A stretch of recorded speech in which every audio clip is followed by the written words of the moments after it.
Great, thanks for coming. You know, the main reason we hold these courses is one, for you guys. It's really informal, so if you want to ask any questions in the presentation, go right ahead. You know, we're going to talk about arthritis, hip and knee replacement, and then whatever else people want to touch on. You know, they sent some flyers out around about this. This used to be the old flyer, and you know, you can see me up there, and then the other surgeon up there is Dr. Bill Hamilton, and you know, I'm 6'8", but in that picture it looks like Dr. Hamilton's like 7'10". So, you know, he's not really that much. You know, he's actually shorter than me. So, but that came out, and so then we adjusted it, and they still made me sit down.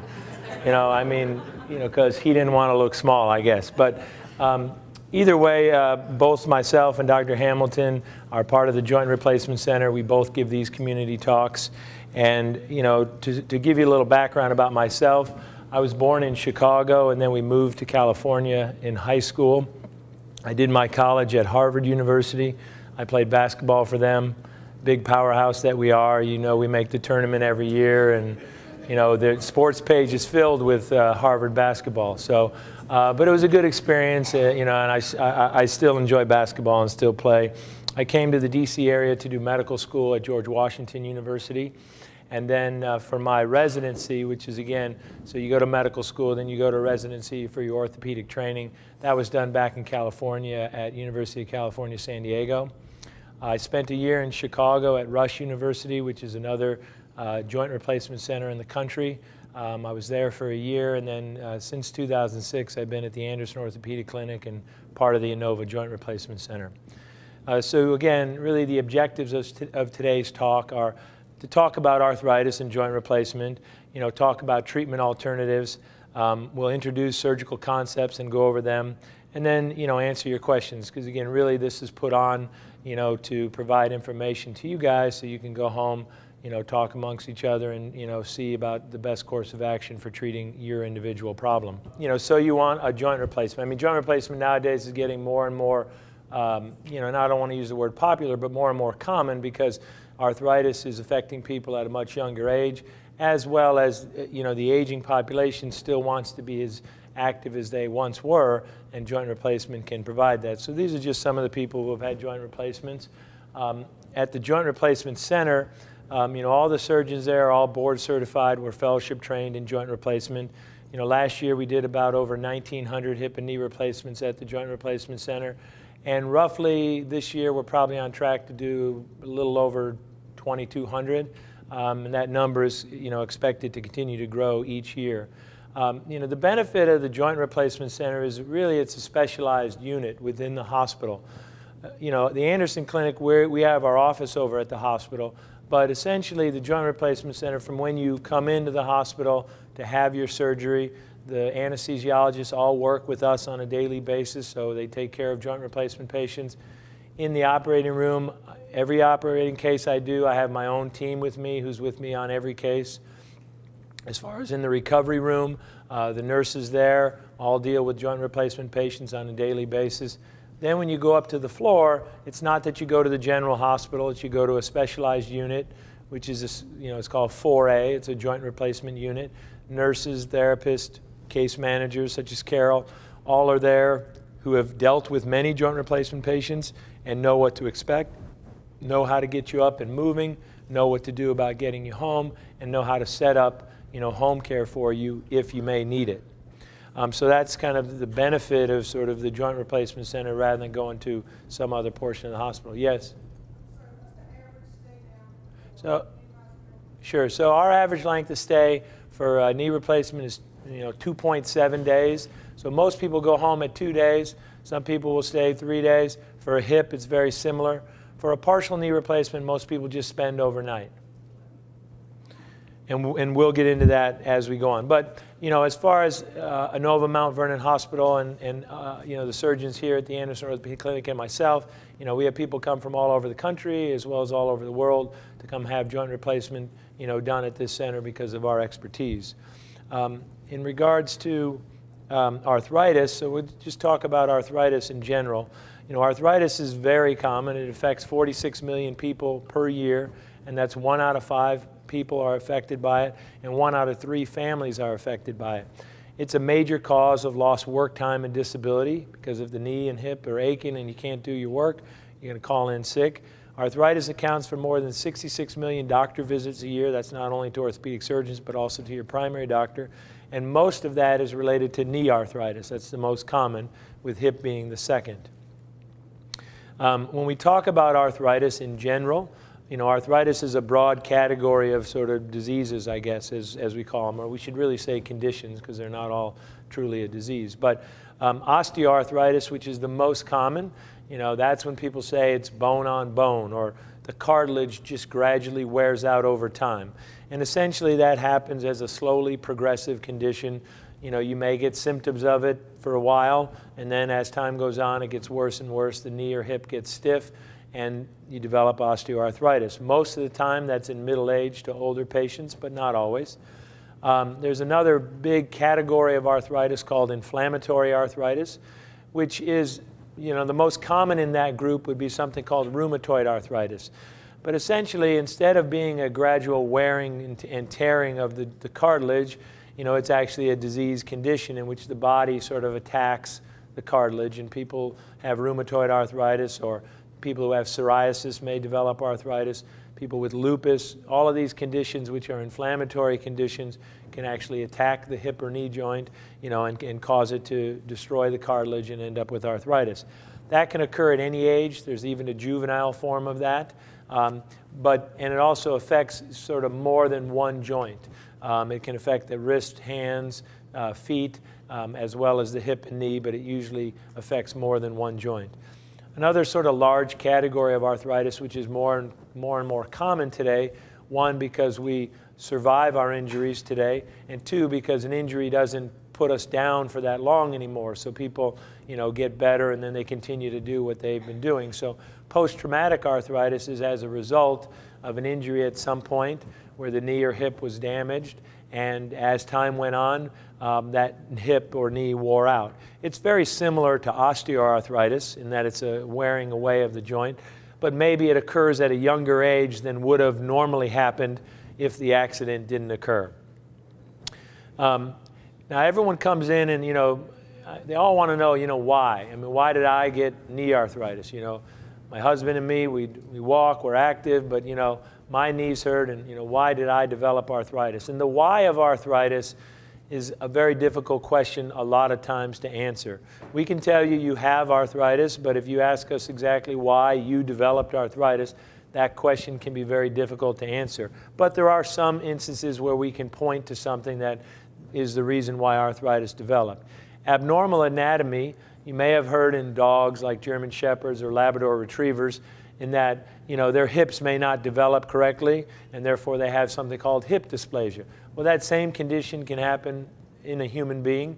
And nowadays, as a child, the pediatrician, you know, screens the child very thoroughly to make sure the hips are in place. If there's a hip click, they're going to work that up with an ultrasound. But previously, that may not have been worked up as well, and we may have missed some of those cases, and therefore the hip or knee didn't develop the proper alignment over time. And essentially, you know, even though the tires on the car say they're going to last 50,000 miles, if the anatomy is such that the hip is a little bit out of alignment, it may wear out sooner than later. So on the hip side, you know, dysplasia in the hip usually affects people, you know, some people as young as 30 to 40 years of age will develop pretty significant hip arthritis.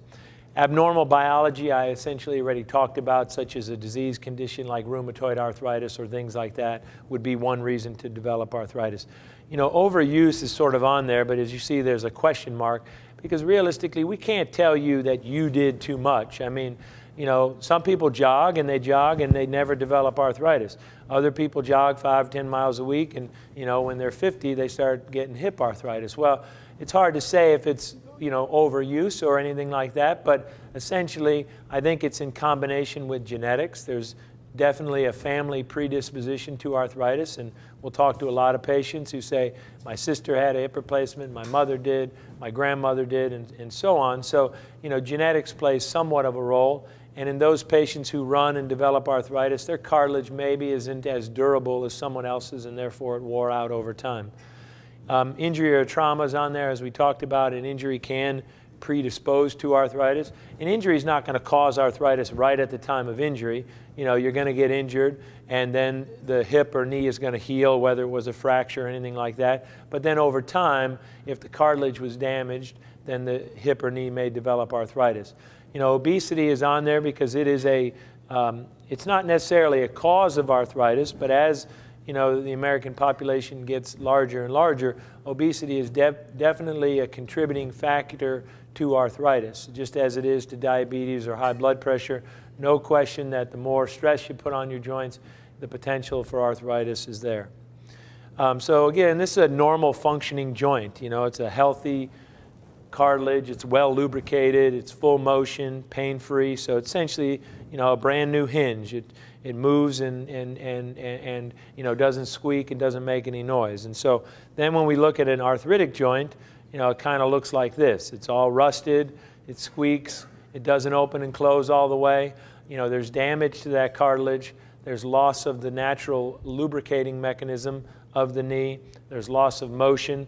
You know, on the knee side of things, you may not be able to bend or straighten your knee out. On the hip side of things, you know, you may not be able to stand up straight because the hip is contracted. And then there's pain associated with that as well. So, you know, diagnosis in this day and age, arthritis is not a difficult diagnosis to make most of the time. You know, you're going to come in and we're going to talk to you about what's going on, and you're going to, you know, list the things that are occurring in your life that are affected by your knee and hip. And most of the time in talking with you, you know, we can get a sense that, you know, you have arthritis. We'll do a physical exam, and primarily what we're looking for is, you know, if the hip is stiff or if the knee is stiff. And primarily a hip, you know, people who have a bad hip are going to tend to walk a little hunched forward. So they're going to have a little forward lean, and they may, you know, walk with a limp. And, you know, the reason that is because the hip, when it's hurting, wants to stay in a flexed position, but you can't walk with it flexed like this. So to put the foot down, you know, you have to lean forward, and that's why people with hip arthritis walk that way. Knee arthritis, a lot of times people won't be able to, you know, fully straighten their leg out all the way, so they may walk, you know, flat-footed with their knee bent. The other thing with knee arthritis is commonly people will develop a deformity, whether it's a bow-legged deformity or a knock-knee deformity, and I'll show that a little bit later. And then the real hallmark of diagnosing arthritis is x-rays. You know, in this day and age of MRIs and CT scans and everything else, you know, the best way to diagnose arthritis is x-rays. And it's very important that you get correct x-rays, because if you go to your primary doctor and talk to him about your knee, he may order x-rays and you may go somewhere to have them done. Most likely when you go there, you're going to lay on a table and they're going to take an x-ray with you laying down, which is okay, but it really doesn't show you what you're doing in life. You're walking and you're standing on it. So realistically, x-rays for the knee should be weight-bearing x-rays, so we can see what the deformity looks like and also see if it's, you know, truly bone on bone. So a lot of patients will come into our office and say, I had x-rays a week ago, you know, and this is what they said, you know, why do I need to get new x-rays? Well, you know, in our office, our x-ray technicians are trained, you know, how to get the best x-rays so we can, you know, give you a good example of what it is. Because as you lie down for your knee x-ray, the space between the two bones is relaxed a little bit, and therefore you may have more space theoretically when you're lying down, whereas if you stand up, you know, that knee may, you know, show bone on bone and a bowing deformity. So it's very important to get correct x-rays. Very rarely do we need something else like an MRI, and occasionally we will order that. On the hip side of things, there's a condition called osteonecrosis, which is essentially the femoral head or the hip loses its blood supply, and therefore the bone may die. That is best picked up early on an MRI. So there are situations where we may get an MRI. But if you go to your doctor and the first thing he orders is an MRI, not that you want to correct your doctor, but he should get an x-ray of the hip or knee first, you know, and then if that shows something and he wants to get an MRI, you know, that's fine. So this is what a normal hip looks like. Essentially, the hip is the thigh bone and then the pelvis. And if you can see up there, there's a space in between the two bones. Right? That space is not a real space. It's actually cartilage, but cartilage doesn't show up on x-ray. So in this picture, there's probably 6 to 8 millimeters of cartilage between those two bones, 4 to 5 millimeters on each side. When we look at an arthritic hip, this is what an x-ray looks like of an arthritic hip. So you can see that there's no space between the two bones anymore, so we would call that bone on bone. We can see there's some areas of cysts or sort of holes in the bone a little bit. And those aren't tumors or anything like that, but it's a bone cyst. Essentially, I would equate it to like a pothole. You know, the cartilage is no longer providing any structure to the road, and therefore, you know, you get a little pothole in the bone. We also develop bone spurs.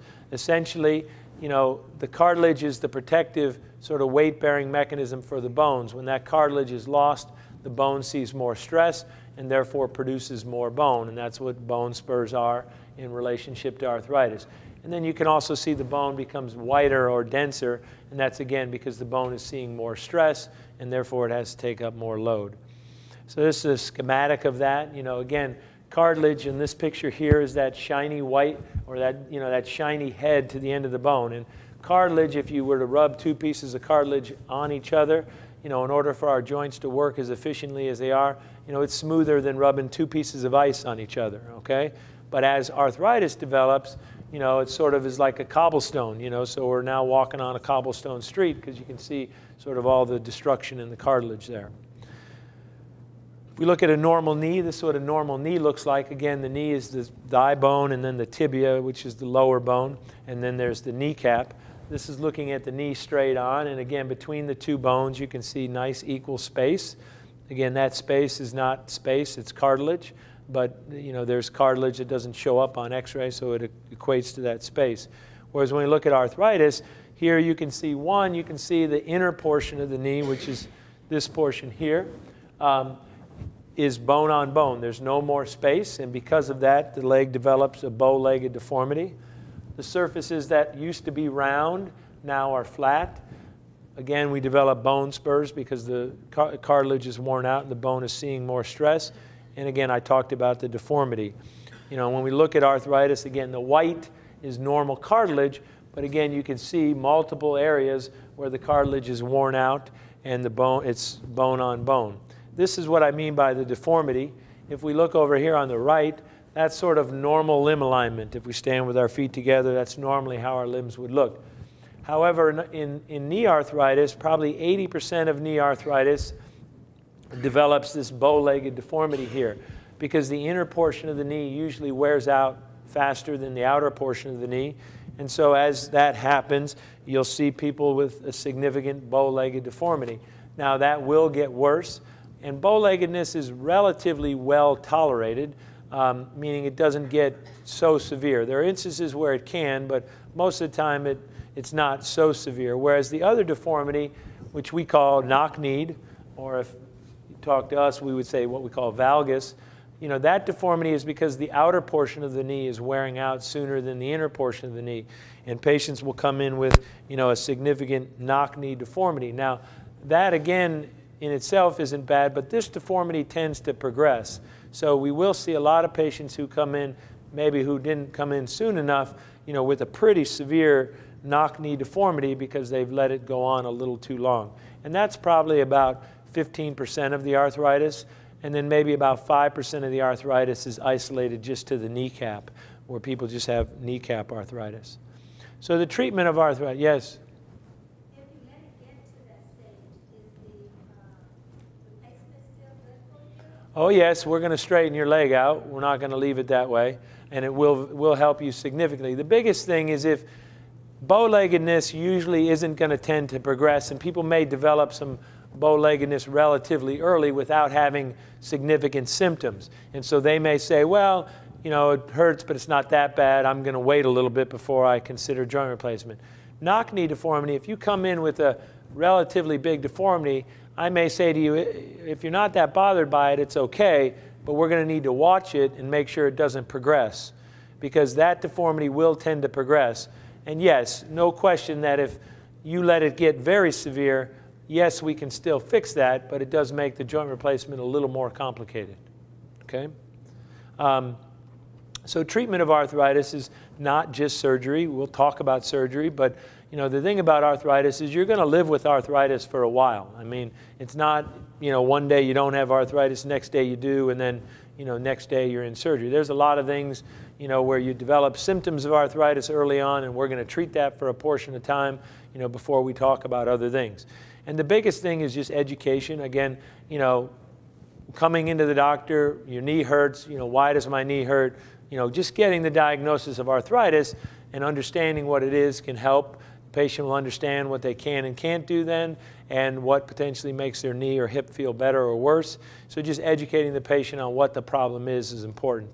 You know, weight reduction is a big you know, factor nowadays as, you know, again, the American population gets bigger and bigger, but the only thing that has been shown, you know, everyone comes in with early arthritis and say, what can I do to prevent it from getting to bad arthritis?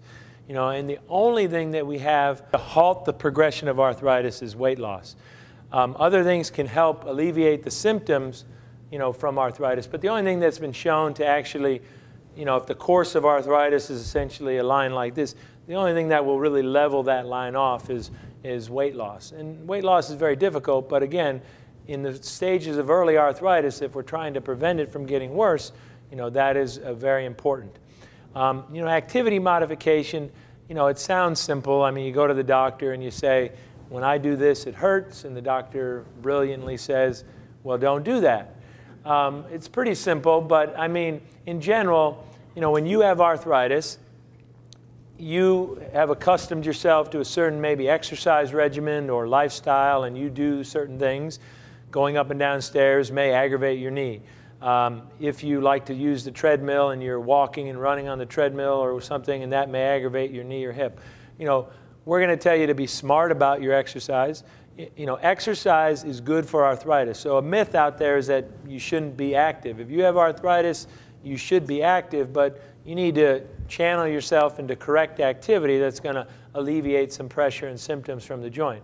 So swimming, water aerobics, there's a lot of places out there that you can do that. Exercise bike is great. It's non-impact. It keeps the knee and hip moving the whole time, which is important because stiffness is a big portion of arthritis, you know, as well as elliptical trainer or other things like that.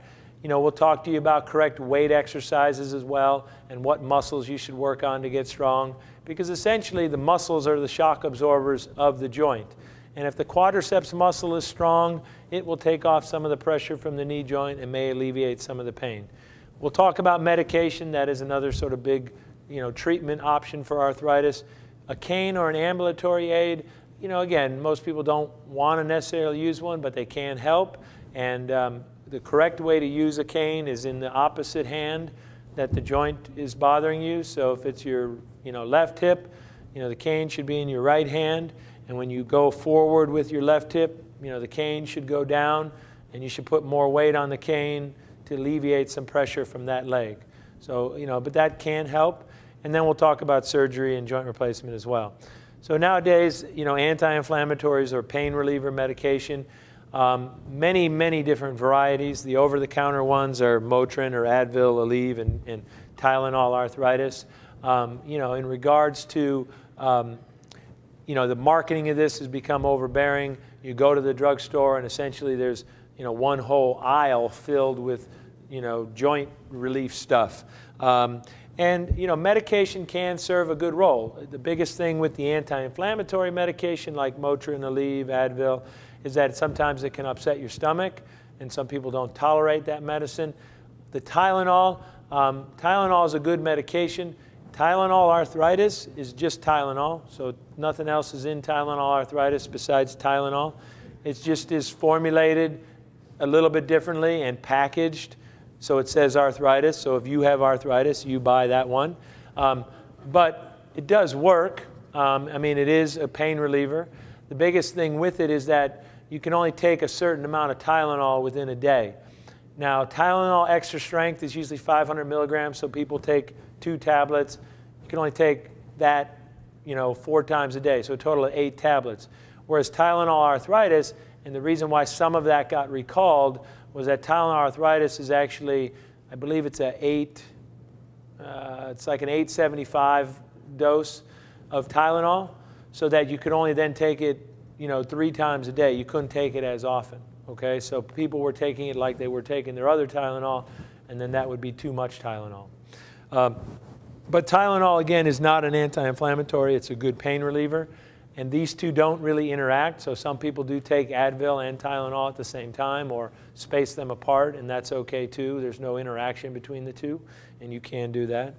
Another anti-inflammatory, or some of the newer anti-inflammatories, Celebrex is out there.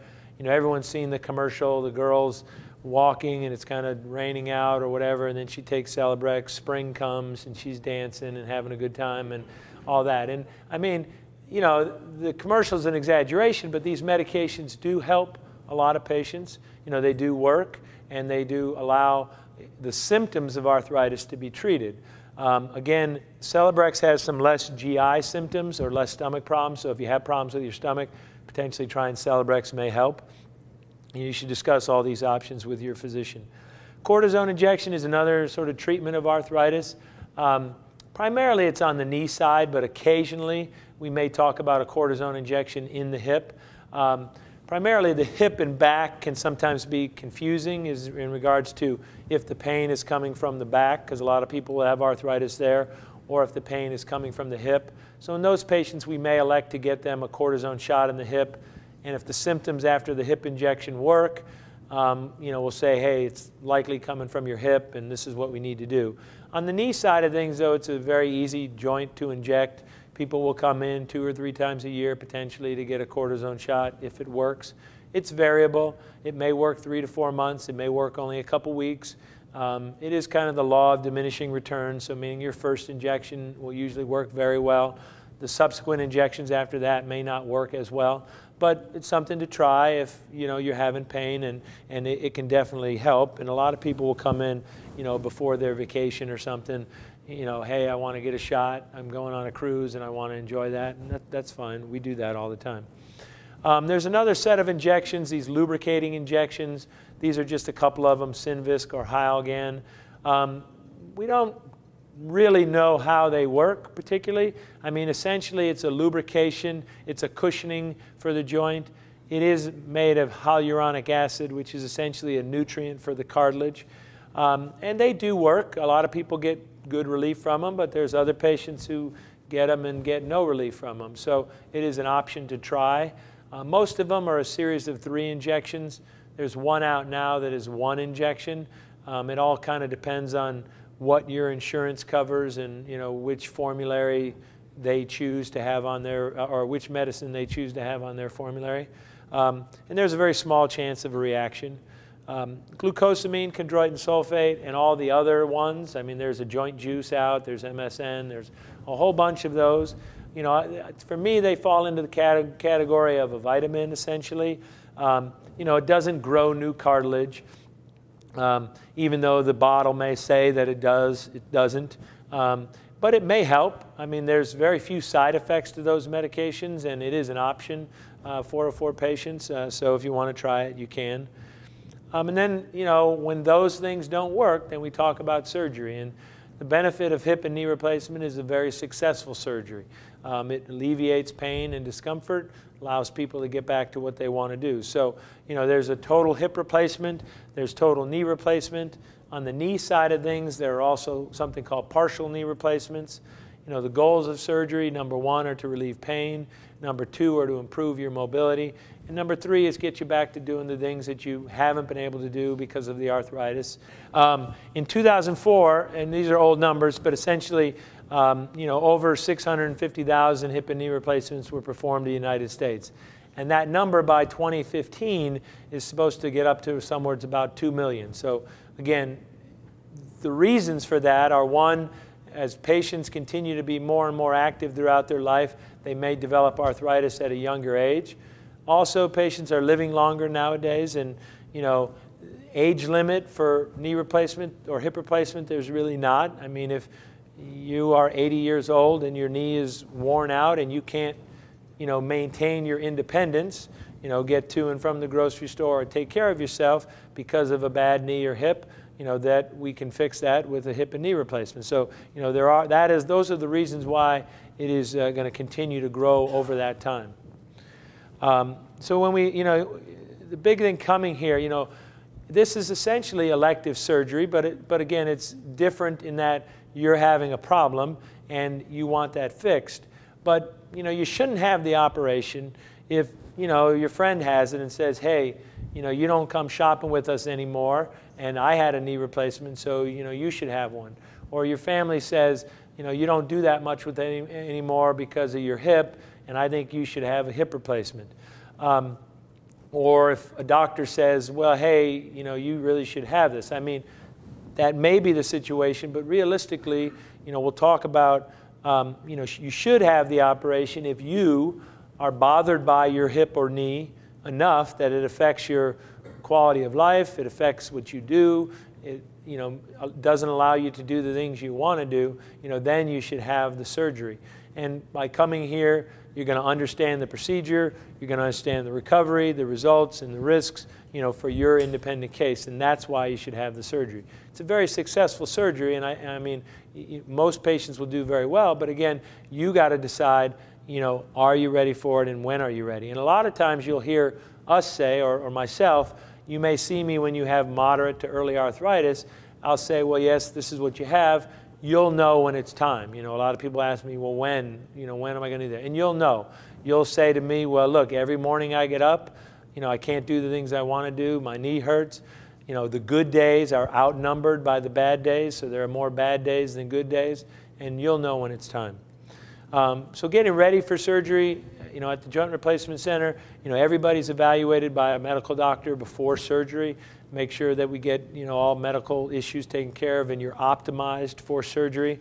You're going to meet with a therapist as well on a special day, as well as a case manager. So essentially, we say yes to surgery, and then we have you come over for a day of orientation, essentially. History and physical, EKG, you'll meet a case manager, a therapist. They'll set up home care for you.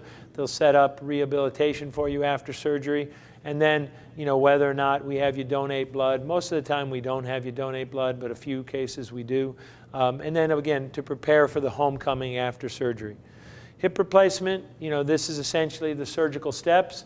As seen previously, that x-ray with the hip arthritis, we remove that head and then we make the socket in the pelvis a sphere with a special type of sort of sander type device. And then we drill into the bone a little bit, into the thigh bone, and we insert the parts that will grow into place. And then we balance the parts to make the muscles and leg lengths equal and make sure the hip is nice and stable. So that's essentially what a hip replacement looks like. This is just another picture of what a hip replacement looks like. Minimally invasive hip replacement or small incision hip replacement or, all these buzzwords that are out there. Yes, we are all doing that. I mean, nowadays hip replacement, is one, a very successful surgery, but one also with pretty quick recovery. There's a small percentage of our patients who will go home the next day. Most patients will go home at 2 days. Essentially, we make a small incision, which we don't go, the main muscle of the hip is the abductor muscles. So whether we go from the front or the back, we don't disrupt those main muscles of the hip. We get to the hip joint and we do what we have to do as far as the hip replacement. There's less pain. We have better pain control nowadays as well. We get you up quicker. Most of the time we get you up walking the day of surgery. So you'll have surgery in the morning. Therapist will see you in the afternoon. We'll get you up and moving. And again, the thing is the implants, because again, short-term success is very good, but we also want long-term success for joint replacement as well. So we use the same implants that have developed a good track record in small incision hip replacement as we did in standard hip replacement. So, those implants do not change. We can just do it through a much more tissue-friendly manner. Knee replacement, similar. Surgical steps, instead of removing the head, we essentially just shape the ends of the bone, remove the bad cartilage. We adjust the ligaments to straighten the leg out. And then we either cement in the parts, or even on the knee side, we do have parts that are grown into place as well. And then that allows the knee to bend and move like that. And these are just pictures of what a knee replacement looks like. This is just a schematic of a knee replacement. Again, on this x-ray here, the space in there is not space again, it's the plastic liner that now replaces the cartilage, and that's what this is showing as well. the polyethylene plastic surface, which is in there to replicate the cartilage. Minimally invasive knee replacement, again, this is kind of what I specialize in. You know, tissue friendly. We don't cut up into the quadriceps muscle.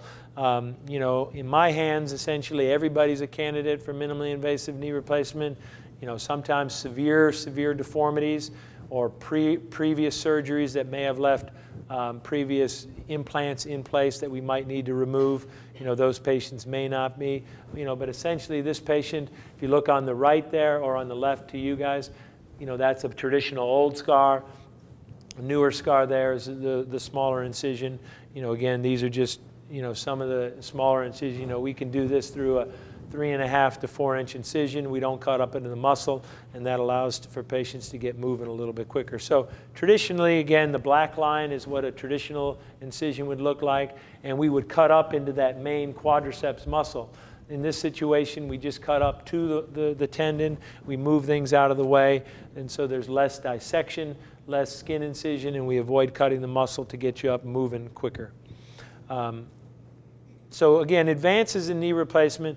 You know, historically, we used to take, you know, what we had, because we had only a certain amount of implants, and we would, you know, shape you guys to those implants, what we had. I mean, 20 years ago, we didn't even have a right or a left femur. It was just one femur that fit on both sides. You know, so now we have right and lefts. We also have, you know, gender implants, and we're also able to tailor things on the knee side, such as partial knee replacements, just replacing the kneecap if someone just has kneecap arthritis, or replacing 2 of the compartments of the knee if they develop that as well. So nowadays we can really tailor the prosthesis to the individual. And you know, gender knees or gender issues, I mean, again, as I mentioned, arthritis is more common in women than men, and that's specifically true on the knee, where 60% of knee replacements are done in women. And the female anatomy is a little bit different than the male anatomy. When we look at the width of the bone, you can see the pink outline here is the female knee, whereas the blue outline is the male knee. And again, if we put one component that were to try to fit both of those, for the male knee we would be too small, and for the female knee we might be too big. So nowadays we've tailored that to make the component a little more narrow to fit the female knee a little bit better.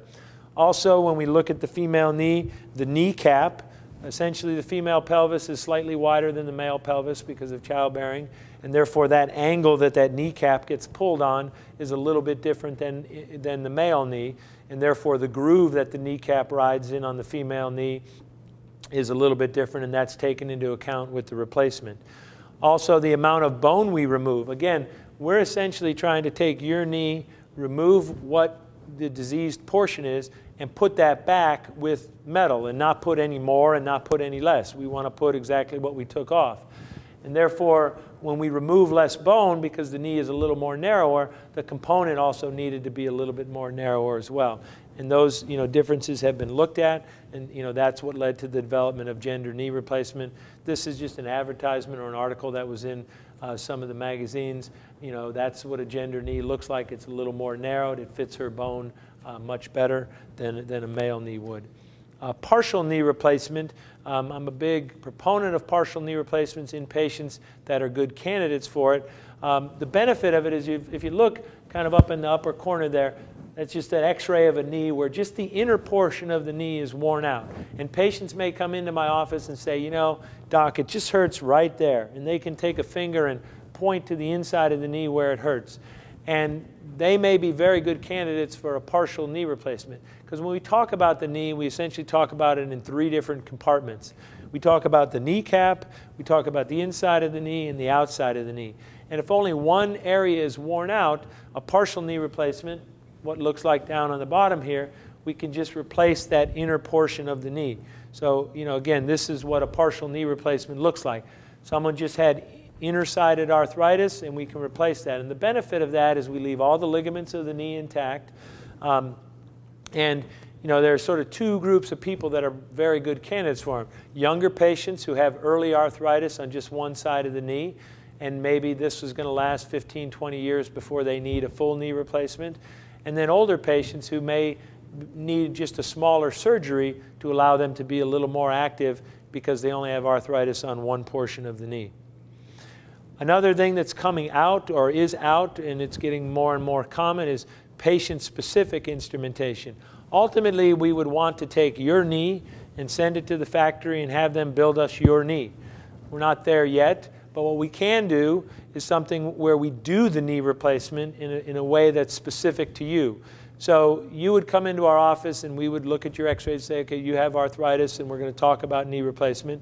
We would then order an MRI, and from that MRI they would be able to build your bone and then build us jigs during surgery that are going to be specific to you to allow us to do the knee replacement and properly align the knee replacement, because alignment, as far as the limb alignment, helps with longevity of knee replacement. So I'll talk about that in these few slides. So essentially, you get a CT or an MRI, it comes back to us, we make adjustments based on where we want to put your alignment and how it fits your bone, and then they make us these special sort of jigs. So we get a knee that looks, or we get a something that looks like this that we can work on with the company, and we can say, all right, we need to put the knee in this amount of alignment, we need to remove this much bone, and we can fine tune it with these types of instruments. And you can see that will kind of, again, this is what it would look like after the bone has been cut, and then we can put the component on there, make sure we get it in the right place, and they'll build us things that will help us do that during surgery.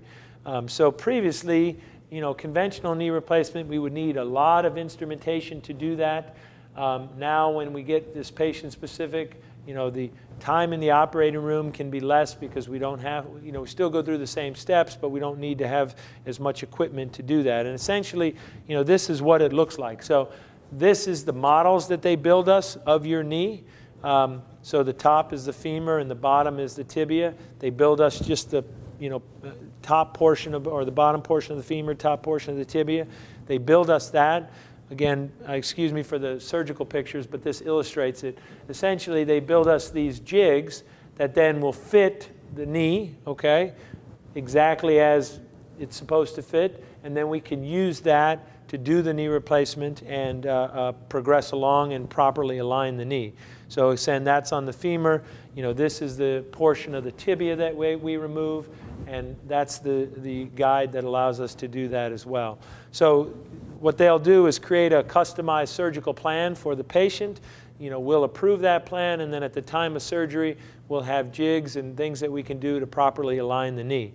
It's still a new concept, and there's not any proven benefit to that yet, but it's very promising. I mean, 10 years ago, the computer came out, and I'm not, you may have, heard people who had a knee replacement done with a computer in the operating room. This essentially takes that out of the operating room, allows it to be done all before the operating room, and then when we get in the operating room, we don't have to really mess around with the computer anymore. We have certain jigs that then fit your knee and then allow us to do the knee replacement that way. And longevity in knee replacement is based on proper alignment, and this will help achieve that for us. Again, anesthesia and pain management. I mean, again, everyone's hesitation with surgery a lot of times is, one, it's surgery, but two, it's pain after surgery. I think we do a very good job nowadays of managing pain. Again, surgery will be done under a spinal and an epidural, so you're not completely knocked out, okay? You're just numb from the waist down, and then they give you some, medication to go to Hawaii or to go to wherever you want to go. All right, you can have a dream and do whatever you want, but, you won't feel anything that we do, on your knee or hip, and you'll be sleeping. The benefit of that is you're breathing on your own the whole time.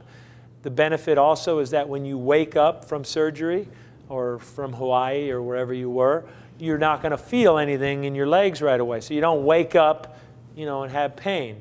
The spinal or the epidural is going to last a certain amount of time. Sometimes we'll keep the epidural in place, other times we'll remove that and then get you onto pain medicine. And again, nowadays pain medicine is not one pill. Here, take it, don't talk to us, here's a pill, take it. We have multiple different ways to manage pain nowadays. And I know as a surgeon that when I see you the morning of surgery, what I'm going to do is going to cause some pain. So nowadays we give you medication before the surgery, all right? And if you don't like going to the dentist, take 1,000 milligrams of Tylenol before you go to the dentist, all right? He's going to hurt your teeth. But if you take that Tylenol, when you finish with the dentist, it's probably not going to hurt as much because you're pre-treating the pain, all right? If you try to treat pain when it's there, it's hard to catch up to that. So before surgery, we're going to give you medication, Tylenol, Celebrex, and OxyContin, which is a narcotic that they would typically give you in your IV during surgery, but we'll give you that before surgery. Nausea is also a very important thing. People can get sick from some of the medication, sick from the anesthesia. So we put a little patch behind your ear. It's the same patch you use when you go on a cruise and you're seasick, but it helps with nausea. During surgery, we're going to use local anesthetic in the knee and hip so that when you wake up, you're not going to feel that right away. And they're going to also give you medication to help with nausea so that when you wake up, you're not sick. And then after surgery, we're going to use multiple different pain medications. So we use an anti-inflammatory. We combine that with Tylenol because those don't interact. We also use a medication called Ultram or Tramadol, which is a non-narcotic pain medicine that doesn't interact with the others, and therefore we can give you that as well. And then also we use a narcotic pain medicine. So most of the time you're going to be, in the first few days, at least on 3 or 4 different pain medicines to help control that pain so we can get you up and walking and doing the things we need you to do. Again, we're aggressive on nausea prevention as well, and they'll give you medication for that. We mobilize people early. Again, we want you to be up either the day of or the day after surgery. We also, on the knee side, will use ice a lot of times. And we even have these machines that are convenient for icing so that when you go home, you can have ice, a lot of times. Because if the pain is there, ice will definitely help manage that. It'll also minimize the swelling. And blood management is also very important. Again, these are elective surgeries. There is blood loss with some of the surgeries. And sometimes you may need a blood transfusion. But we're very conservative with blood. If you're a healthy individual, even if you lose a little bit of blood during surgery, we're not going to automatically give you blood, depending on how you feel, and we'll decide then. Most of the time on a knee, the transfusion rate is probably a little less than 5%. On a hip, it's probably a little less than 10%. There are some patients who are going to get blood.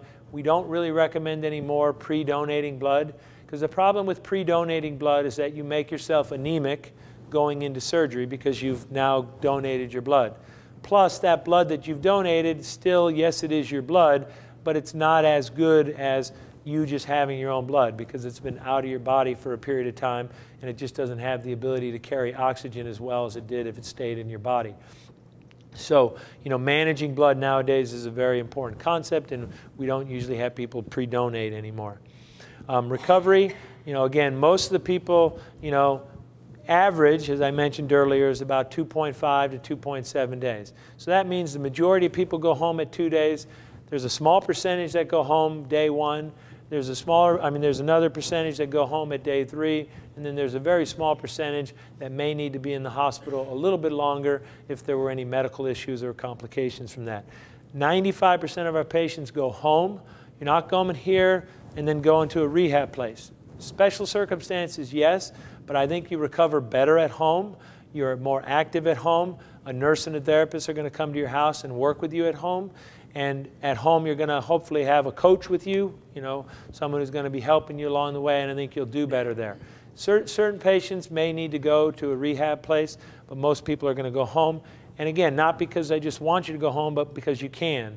In order to leave the hospital, you got to be able to do stairs, you got to be able to get out of bed, and you got to be able to get dressed. So you often stand and begin walking the day of or the day after surgery. You may initially use a walker, crutches, or a cane. For the most part, we're going to let you put all your weight on the surgical leg that we did. Knee, that's pretty much always. On the hip, there are certain circumstances where we may not have you put all of your weight on it, but we still want you up and walking, and therefore you may use a walker, crutches, or a cane. And you can wean off those when you and the therapist feel you're ready. There is going to be some pain. The surrounding muscles are weak from inactivity because the arthritis didn't allow them to be active. The tissues are healing. That will usually end within a few weeks. Occasionally people have a little more pain and swelling longer than that. But we do have medication that's going to control that. And as you participate in therapy, and exercise is a big portion of the recovery process. We don't do this and just have you, You know, if you have an appendectomy, you have your appendix taken out, you go home, you watch some movies, you hang out on the couch, and you know, someone takes care of you. You know, after knee and hip replacement, we want you up and moving. You know, we want you walking. We want you walking around your house. We want you, you know, walking outside if you can. You know, getting up and moving and exercising that knee or hip is important. After surgery and once you're recovered, you know, what can you do after knee replacement? Well, again, you can walk, hike, bike, dance, swim, golf. You know, we pretty much say to you that you can do most of the things that you want to do. We don't recommend high impact activities or running, but there are some patients who don't listen to us and do those things. The biggest thing with doing any of those other things is that potentially it may wear out sooner, you know, than if you didn't. So, you know, we would say, hey, if you're going to, you know, want to exercise, which is very important, you know, bike, swimming, elliptical trainer are going to be your friends for a long time. And again, the motion of your joint generally will improve after surgery. Some people come in with very stiff knees or hips because of inactivity, and most of the time we can make that motion better. Now again, if you come in with a very, very stiff knee that, you know, doesn't straighten out, you know, much more than this and only bends to here, you know, again, yes, we'll improve your motion, but we may not be able to get you fully straight or get you fully bent. And the biggest thing is how stiff you are before surgery is kind of the biggest predictor of if you're going to gain a significant amount of motion after surgery.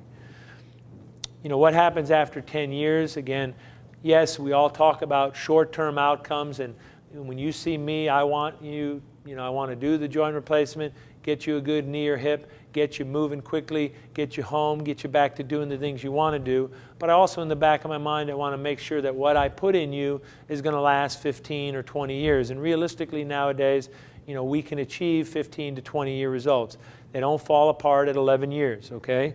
Most of them continue to be fine. And 15 to 20 years is a reasonable expectation for joint replacement, and we're looking at that data that's coming in right now. However, I mean, they can wear out, and the pieces that we put into the bone could loosen from the bone, and therefore it's important that we see you every couple years to make sure things are going the way they are. Revision surgery can be done. I do a lot of second and third time surgery. Good results can still be achieved with revision surgery. And if you looked at, you know, some people want a statistic. We looked at all comers, the 35 or the 20-year-old, 25-year-old to the, you know, 85-year-old. It's about a 1% failure rate per knee if you take all comers, or knee or hip. So essentially at 10 years, you have a 90% chance of still having that same knee in place. At 20 years, you have about an 80% chance of still having that same knee or hip in place. Now again, the 35-year-old who's more active, you know, he may wear that out a little sooner. You know, the 80-year-old, you know, that's going to last a very long time. So, you know, those are just rough estimates, but that's essentially a good statistic. Let's see, is that? So in summary, again, it's a very successful surgery. We have very good long-term results. Patients are very happy. And if you are suffering from hip or knee arthritis, you know, we can definitely help. Again, these are some sources of information. One, the top one is the Inova website. You got to go to the Inova website and then go to sort of healthcare services, then go to orthopedics, and then go to joint replacement. They'll have some videos on there that talk about what each of us do. They'll also talk about joint replacement as well. The second one is our website at Anderson Clinic. The third and fourth one is the Hip and Knee Society, and the other is the Orthopedic Association, you know, the American Academy of Orthopedics. And then again, genderknee.com is another website which will talk about gender knee replacement. So that's all I kind of had as regards to a presentation, but I'd be happy to answer questions that people have.